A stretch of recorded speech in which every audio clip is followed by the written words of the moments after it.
sécurité. Chers compatriotes, la situation sur le terrain est pire et vous avez le droit de tout savoir. J'ai passé environ 2 ans au front sur des positions difficiles et stratégiques comme Angaradini. Il a suivi plusieurs attaques. Gungun, Bangun devant la justice. Chers compatriotes, lors de vos prochaines manifestations, brandissez vos pancartes, des drapeaux et des banderoles. Mais surtout, veillez à utiliser vos téléphones portables avec la caméra vidéo activée. Filmez tout en direct. Matérialisez chaque abus. L'histoire se souviendra de ceux qui se sont heureusement restés contre l'injustice et restés gravés dans les mémoires. Malgré cela, Yaya Boni, surnommé par l'ensemble des Téninois, Papa Bonheur, dans un geste de clémence, timbré par son essai de bonté, après plusieurs médiations, a non seulement pardonné, mais aussi permis à Talon de participer aux élections. Une erreur de jugement, car pour Talon, le pardon est une faute.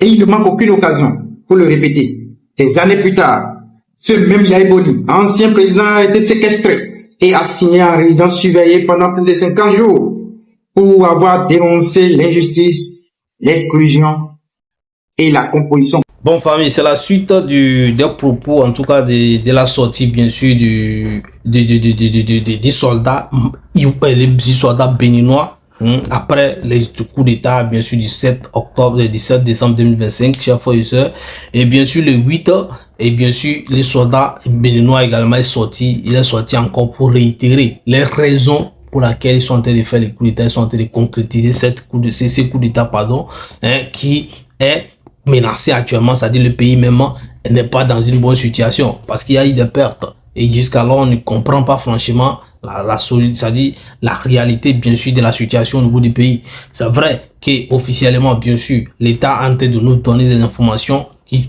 entendent que non, ils ont maîtrisé la situation, mais lorsque nous voyons bien sûr, chers frères et sœurs, entre vous et moi, chers frères et sœurs, lorsque nous voyons la sortie, lorsque nous voyons bien sûr la monocolore d'une assemblée nationale.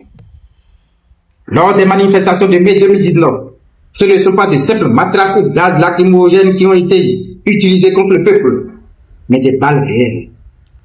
Les innocents ont perdu la vie pour avoir réclamé leur droit légitime à une élection juste et inclusive. D'autres ont reçu les images et les faits sont indélébiles. Et Patrice Talon, ainsi que ceux qui ont osé tirer devront tôt ou tard répondre de ces atrocités devant la justice. Chers compatriotes, lors de vos prochaines manifestations, brandissez vos pancartes, des drapeaux et des banderoles. Mais surtout, veillez à utiliser vos téléphones portables avec la caméra vidéo activée. Filmez tout en direct. Matérialisez chaque abus. L'histoire se souviendra de ceux qui se sont dressés contre l'injustice et ceux qui réprimaient ceux-là. Celui qui osera tirer, frapper ou lancer un seul gaz lacrymogène contre les manifestants devra en répondre tôt ou tard avec la dernière rigueur. Ce n'est pas fini. Patrice Talon est plus que démon. Pour éliminer physiquement, sa méthode favorite demeure la même. L'emploi. Le dossier fabriqué de toutes pièces par lui-même. Le dossier dit de tentative de coup d'État impliquant Olivier Bokor et Osbald Krometi. Lorsque ceux à qui il a confié le faux dossier pour enquête préliminaire avant la transmission au parquet de la Criette ne voulaient pas coopérer. Il les a tous assassinés.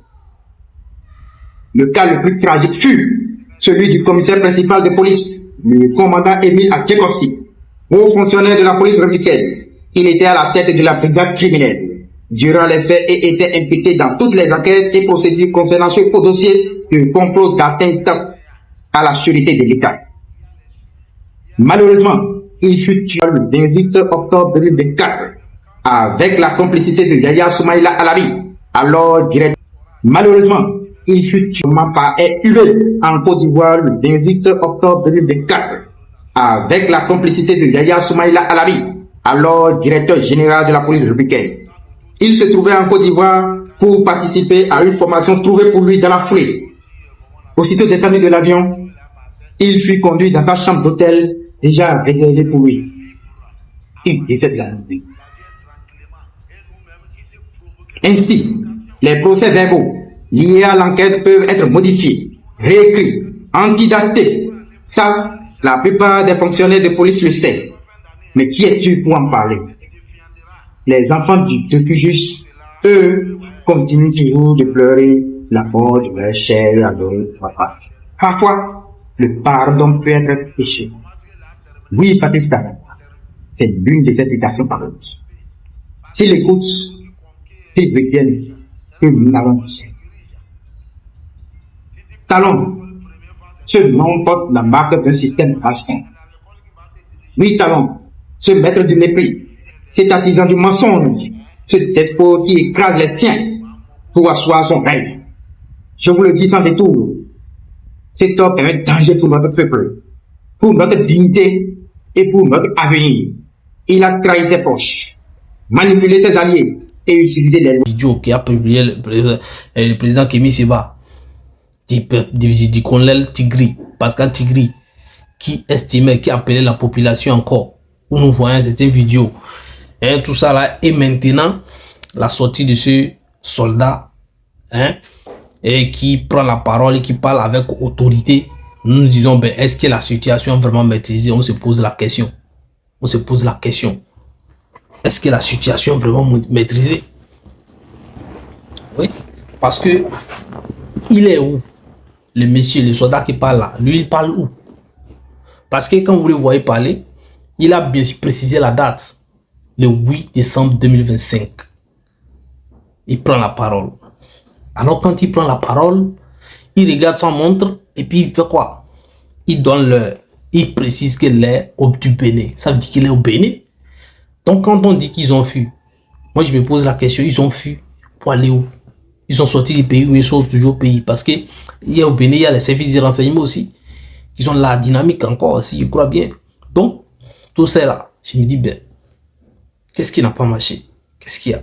Donc, ça veut dire que jusqu'alors là, comme je le disais, il nous faut encore du temps pour confirmer si la situation est ramenée, si la situation est contrôlée. Mais tenez-vous bien, le gouvernement officiellement vous informe qu'il contrôle la situation. Il y a des informations mais qui sortent sur la toile, il y a les blogueurs qui font des trucs. Moi je crois pas à ça, moi je crois pas. Il y a des qui citent les gens qu'on a arrêté 12 personnes. Que non, il y a une personne qui est en vue.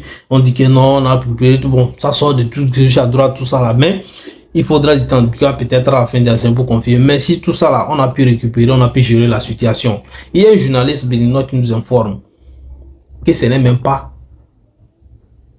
la première tentative du coup d'État qui s'est passée comme ça. Que même avant ça, il y avait une tentative. Mais on n'a pas voulu communiquer sur ça. Ouais, c'est un journaliste béninois qui dit ça. Moi, il parle avec ses sources. Moi, je vous répète ce qu'il dit seulement. Donc, ça veut dire qu'il y a quelque chose qui ne va pas. Ça veut dire qu'il y a les gens qui sont révoltés. Il y a pas comme des armes contre son propre peuple. Sous son magistère, le Bénin a perdu son âme, celle d'une nation moderne en matière de démocratie en Afrique. Il est temps de dire stop, de mettre un terme à cette phase qui nous a délié une brime. L'heure de la vérité est venue, compatriotes. L'heure de la révolution, de la justice et de la liberté a sonné. Chers compatriotes, le terrorisme au Bénin n'est pas un mal qui surgit de nulle part. L'histoire, malgré ce silence, est là pour nous révéler des vérités que des démagogues, orateurs habiles, sophistes et illusionnistes, comme Léandre Humodi, choisissent de travestir ou de passer sous silence. Qu'il vous souvienne, en 2017, le capitaine Patrice Tréco sonnait l'alarme. Il dénonçait la décision de Patrice Talon de retirer les agents de Eaux et Forêts des parcs Touloubé et Pandjari pour les confier à une ONG, African Park Network, APN. Un réseau où l'État, par contrat, ne pourrait même pas exercer son droit de perquisition, ni évaluer ou contrôler quoi que ce soit. Un aérodrome fut construit dans la foulée, sans étude d'impact. Aucun contrôle étatique. Une ONG, et pourtant, elle dispose d'un pouvoir de souveraineté plus grand que celui de notre propre gouvernement. Les forces de défense et de sécurité furent chassées des parcs comme des malpropres. Tréco voyait clair. Il parlait d'un réseau mafieux, d'une connivence lucrative entre le pouvoir et APN pour avoir osé défendre l'honneur de l'État et de nos forêts. Il a été muselé, radié, effacé. Votre tort, oui, c'est qu'il a dit la République que ces FARC allaient devenir le terrain de chasse, non pour des braconniers seulement, mais pour des terroristes. Et aujourd'hui, mes chers compatriotes, la prophétie s'accomplit. Ces FARC, qui devraient être des sanctuaires pour notre faune, sont devenus leur cauchemar. La présence de l'APN dans ce contexte à l'abri de toute légalité est une anomalie qui a préparé le terrain à un commerce sordide d'animaux et de braconnage. Les grands animaux, éléphants, lions, etc. sont tous une formalité administrative vers des destinations telles que Dubaï, Amérique et vers d'autres destinations inconnues. Il ne reste que quelques malheureux bêtes qui seront aussi tous vidés d'ici peu, avant février 2026, suivant des documents confidentiels dont j'ai connaissance. Mieux, ces parcs sont devenus des refuges pour AQMI et d'autres groupes armés terroristes et de repli. Les terroristes au Niger et trouvent refuge chez nous, en plein cœur de nos parcs. Et nous, forces de défense et de sécurité, n'avons pas le droit d'y pénétrer. Même les rangers béninois et guides spécialement recrutés sur le parc par APN n'ont pas accès à tout le territoire.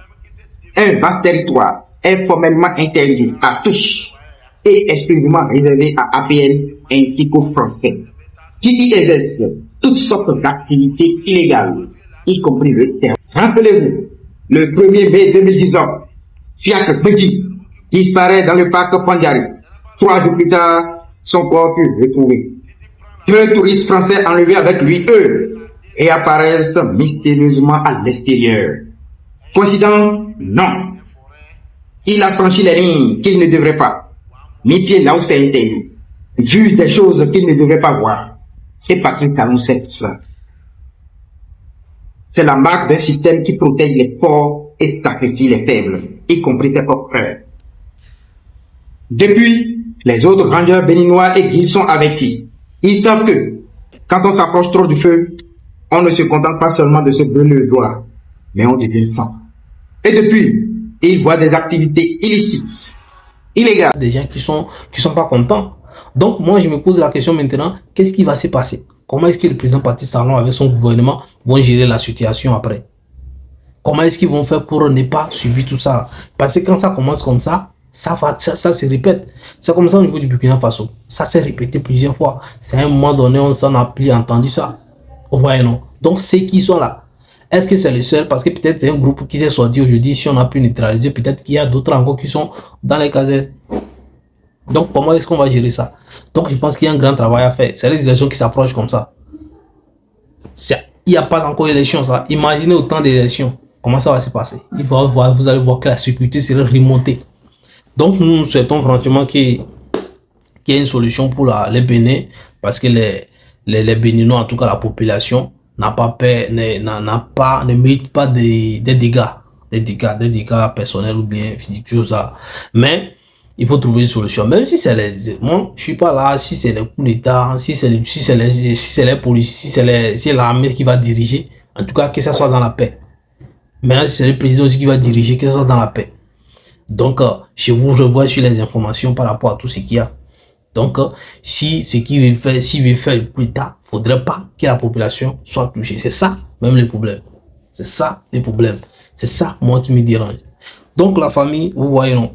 Et à part ça, quand vous écoutez, le soldat, il a beaucoup soulevé beaucoup de choses. Hein. Il y a beaucoup de choses que nous savons déjà, d'ailleurs. Vous savez, les raisons pour lesquelles ils sont énervés, ils sont révoltés actuellement. Moi, je pense que ça touche beaucoup concernant, bien sûr, les élections. Hein. Façon dont il y a certains opposants qui n'arrivent pas à participer parce qu'on a modifié les codes électoraux, qui n'a pas favorisé d'autres. et comment on a enregistré la candidature de d'autres personnes et puis la constitution qui a été changée. Parce qu'il a cité beaucoup de choses, mais c'est les parties qui me retiennent. Parce qu'on a modifié, je crois, la constitution du pays aussi. Voilà. Mais je crois que le président de Sefos-Oglo, ouais, oui, l'ancien président béninois. Les animaux, leur patrimoine kidnappé et survoler leur terre de un silence incrédule. Voilà la vérité, chers compatriotes. Retenez bien votre souffle. C'est bien le début d'une longue série de frappes terroristes dans notre cher patrie du pays. Ce qui se passe dans nos parcs nationaux n'est pas un simple problème de gestion ou de gouvernance. C'est un schéma complexe et ambigu.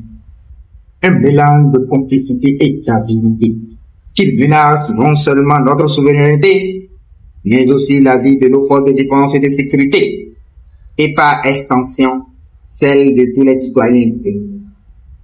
La situation a évolué. Aujourd'hui, plus personne n'est épargné.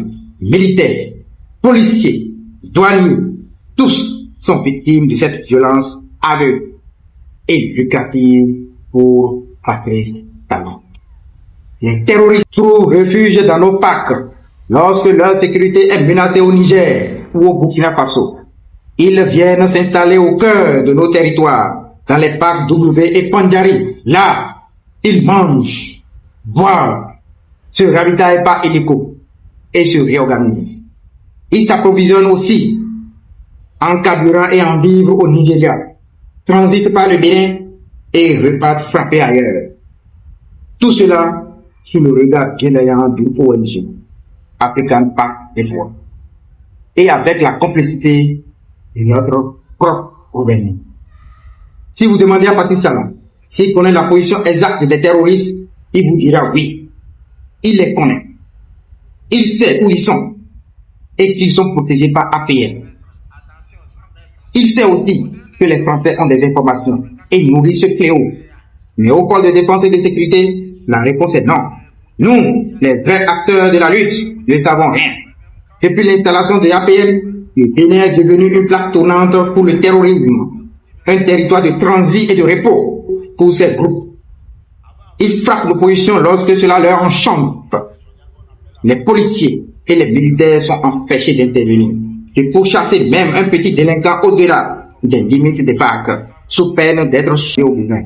L'APL a aussi ses propres armes légères comme lourdes et est devenue une force parallèle, opérant dans ce que j'appellerais la République privée W Pandjari d'un seul homme, Patrice Talon. Tout ce que nous, militaires et policiers, savons faire, c'est de tourner autour du parc, installer des points fixes, miradors et quelques bases isolées aux périphéries, et attendre que la prenne. Ces points appelés points fixes suicidaires, où chaque instant peut être le dernier. Vous y attendez patiemment d'abord, car une balle peut siffler à tout moment. Venant de nulle part, la mort découle de chaque ruelle. Les points de passage sont des sites privilégiés. C'est là que passent les armes. Et vous n'avez pas le droit d'interpeller, d'arrêter ni de fouiller aucun véhicule, ni une moto ou un passant suspect. Vous n'avez même pas le droit de faire une simple opération de contrôle de pièces. J'y ai passé des jours et des nuits sur ces points suspects. J'ai vu des camarades, des amis, des compagnons tomber à chaque embuscade. Le pire pour moi fut celui du point fixe de Bangoum, où 2 camarades ont été réduits en 1000. Et pourquoi? Pour veiller sur un territoire devenu inaccessible. Un territoire où l'État béninois n'a plus de pouvoir et où se trouve le paradis des pays. Et vous avez le droit de tout savoir. J'ai passé environ 2 ans au front, sur des positions difficiles et stratégiques, comme Angaradini. Il a suivi plusieurs attaques. Gungun, Bangoum, Bogo Bogo, Monse, Guérin-Lafia, Karimama, etc. Et les 2 points triples, encore plus dangereux. Le premier, Bénin, Niger, Nigeria. Précisément à Iloua. Là-bas, avec mes hommes, nous avons tenu la ligne contre des attaques de Boko. Le deuxième point triple, Bénin, Burkina Faso, Niger. avec comme base Funungu. Nous avons affronté le vent glacé, l'insécurité permanente. Nous avons dormi à la belle étoile, sans casque ni gilet pare-balles pour tous.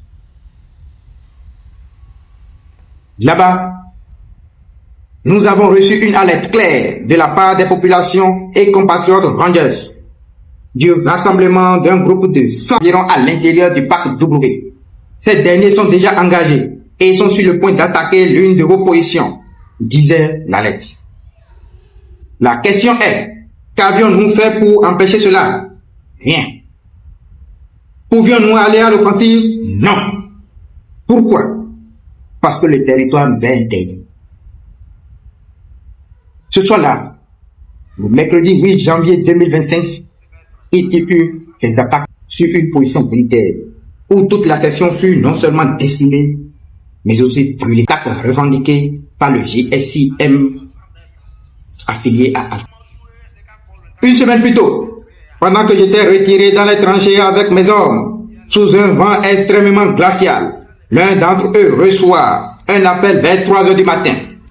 On venait juste de lui annoncer le décès de son enfant unique. Le gars se met à hurler et à pleurer à chaudes larmes. Miracle est morte. Ma fille unique est décédée. Je dois partir, hurlait-il.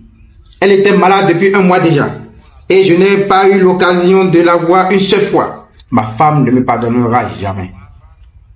Son chagrin était un torrent qui nous a tous submergés. Autour de lui, mes hommes le regardaient et se regardaient, immobiles, le cœur serré. Il n'y avait pas de mots assez forts, pas de gestes assez justes pour apaiser sa douleur. Mais dans cette nuit glaciale, je savais que nous devions tenir malgré tout. Je me suis rapproché de lui dans les tranchées, d'une main contre le mien. Un geste de fraternité, un geste pour lui rappeler qu'il n'était pas seul. Je lui ai dit, mon brave, mes condoléances, courage. Mais que sont ces mots?